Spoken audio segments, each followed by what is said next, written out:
So here we will solve some of the questions on IIT JAM Mathematical Statistics paper के कुछ previous year questions हम solve करेंगे which are based on the cumulative distribution function of your chapter random variables. Now this is basically a question जिसको हम कैसे solve करेंगे.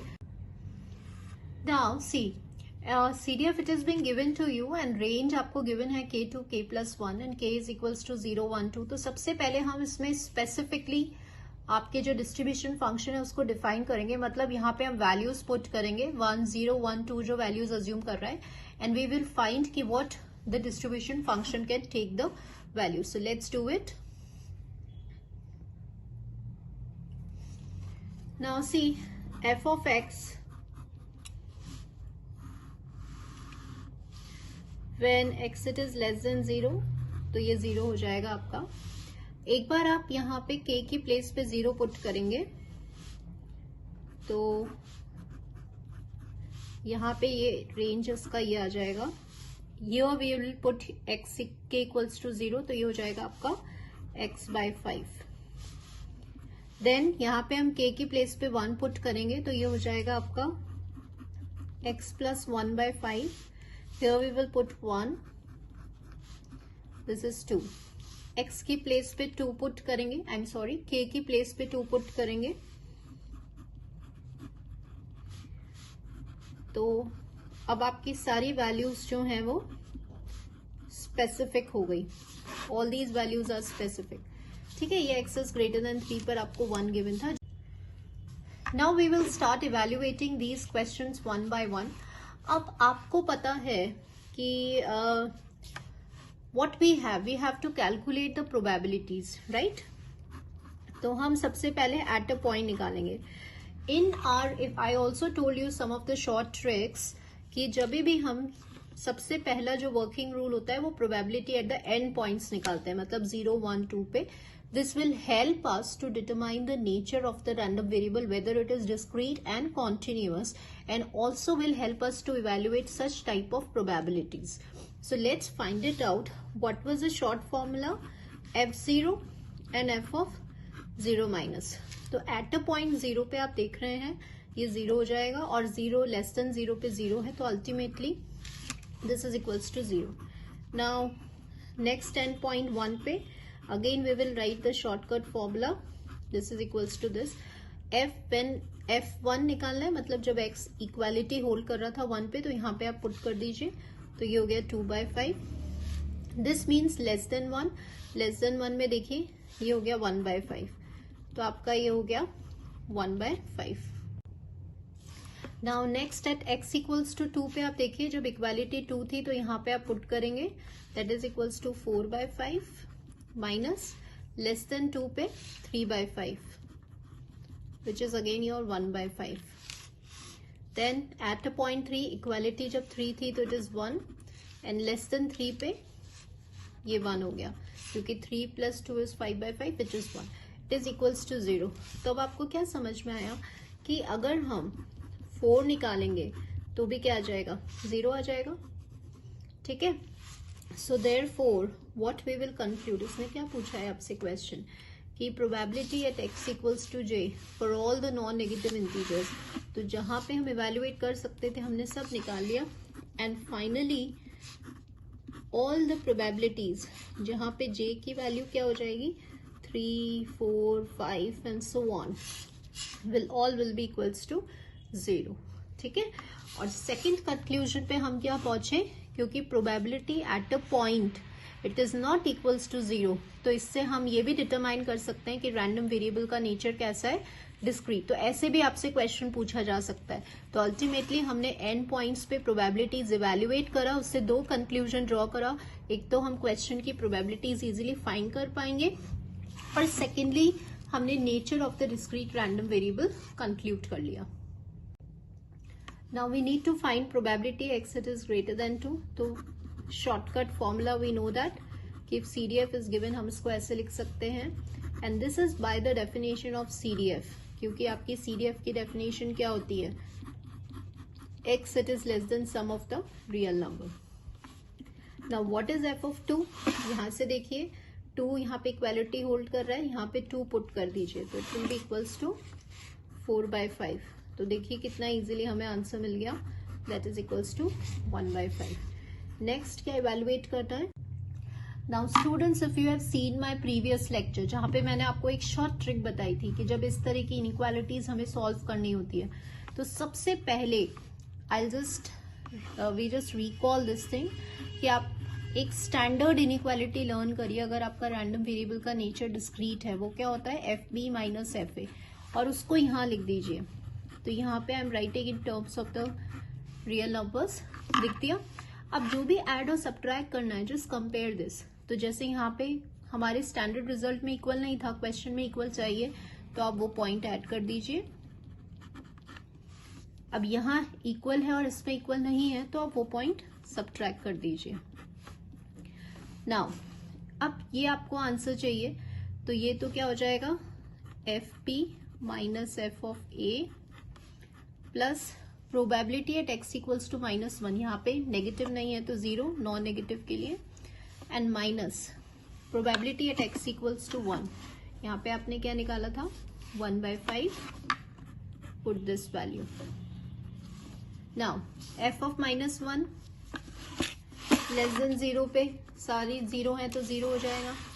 अब आपको निकालना है f ऑफ 1। f ऑफ 1 यहाँ आइए, यहाँ पे इक्वालिटी होल्ड करिए, तो ये क्या हो जाएगा 2/5। तो just put the answer 2/5 minus 1/5, 1/5। ठीक है, this is how we can evaluate. Now see one of the question जो आपके एंट्रेंस एग्जाम में आया हुआ है for statistics at IIT Kanpur और Bombay. So let's see that question में आपको जॉइंट PDF गिवन है एंड यहाँ पे x एंड y की रेंज 0 to infinity है।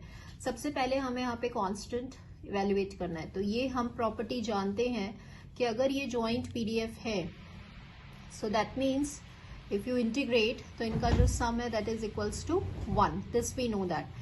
तो अभी हम यहाँ पे इंटीग्रेट कर रहे हैं। अब यहाँ पे क्या किया हमने, देखिए क्वेश्चन में इसको हमने सेपरेट कर दिया, e की power minus x square and e की power -2 of y square. X वाली टर्म्स एक साथ, y वाली टर्म्स एक साथ, क्योंकि दोनों की लिमिट 0 to infinity है, so it is easy to do that. Now what is the trick behind that कि x के ऊपर जो भी फंक्शन है, सपोज अगर यहाँ पे आपका वेरिएबल नजर आ रहा है तो x के ऊपर जो भी फंक्शन है उसको लेट कर लीजिए। तो जैसे यहाँ पे एक्स स्क्वायर है तो मैंने इसको u लेट कर लिया, 2x dx will be equals to du। तो ये इंटीग्रेशन आपका इजी हो जाएगा। तो x dx की वैल्यू हो गई हाफ, लिमिट वही रहेंगी, ये हो गया du, ये हो गया e की पावर -u। बिल्कुल ऐसे ही यहाँ पर भी करिए, e के ऊपर जो भी फंक्शन है उसको लेट कर लीजिए, let's say it is t, तो ये हो गया 4y dy equals to dt। तो y dy की वैल्यू हो गई 1/4 limit and that is equals to 1। अब आपको पता है ये 8 हो गया, इसका इंटीग्रेशन माइनस e की पावर -u होता है। वैसे जरूरत नहीं है because you are an attempting for your IIT exam, तो आपको पता होना चाहिए, no need to calculate this कि डायरेक्टली इसका आंसर क्या आएगा। ठीक है, अभी तो हम सॉल्व कर रहे हैं, बट यू शुड नो कि e की पावर -x 0 to infinity का आंसर -1 आएगा। ठीक है, तो यहाँ से हमारा टाइम सेव हो जाएगा।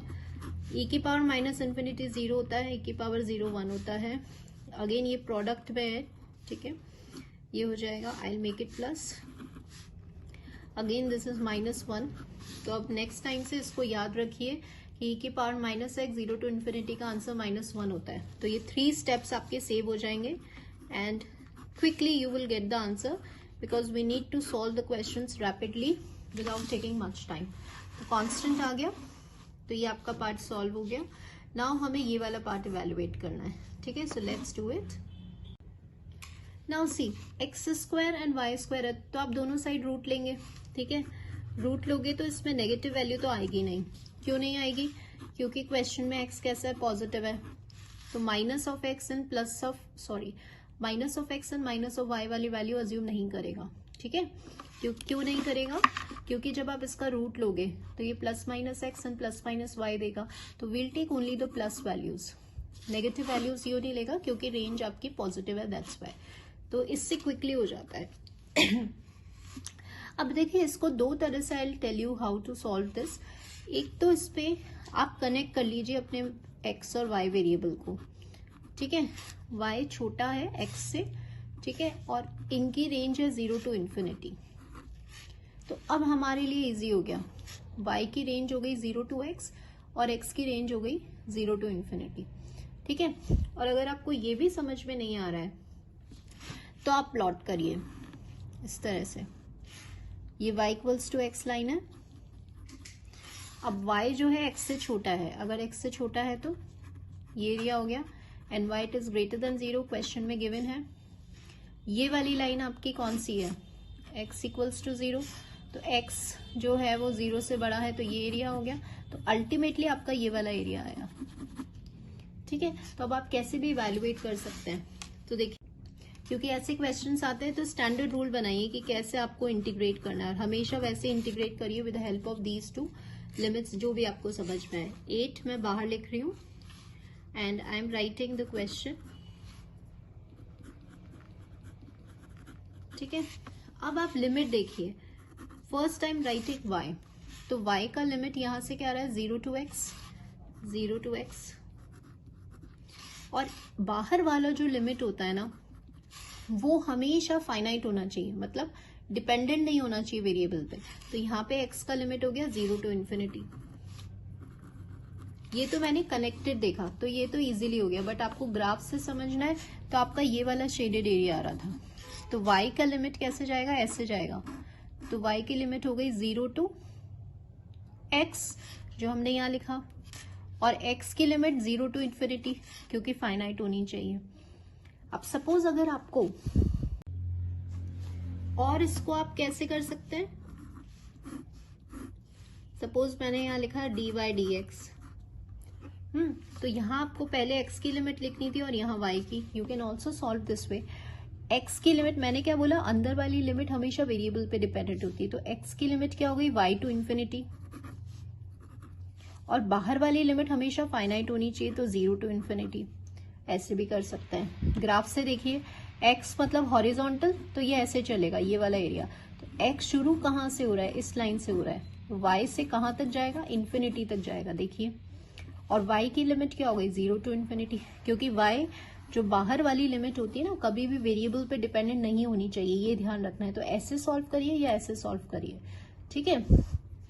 ये जो होता है इसको हम यहाँ पे लिखते हैं sorry, that means we will integrate this expression with respect to y।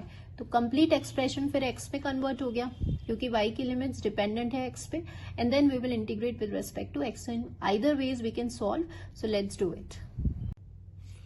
Now see, I am solving this expression, ठीक है। तो अभी हमें सबसे पहले इंटीग्रेट करना है y के रेस्पेक्ट में। तो ये देखिए, what I did is y वाला टर्म एक साथ लिख लिया, x के रेस्पेक्ट में अभी नहीं कर रहे हैं तो इसको बाहर ही लिख दिया, ठीक है। अब मैंने आपको क्या बताया कि जब भी आपके e के ऊपर जो भी फंक्शन है उसको जल्दी से सॉल्व करने के लिए आप लेट कर लीजिए एज t। तो ये हो गया 4y dy equals to dt। यहाँ पे आपकी लिमिट्स भी चेंज होंगी, जब y 0 था तो t 0 हो गया, और जब y x था तो t x स्क्वायर हो गया। y dy की वैल्यू हो गई 1/4, मैं बाहर लिख देती हूँ, एंड dt e की पावर, ये आपने t लेट किया था तो ये हो गया, this is equals to dx। Now this is 2 x e minus x square का भी कुछ नहीं करना, माइनस आएगा e की power minus t, and then we will put the limit.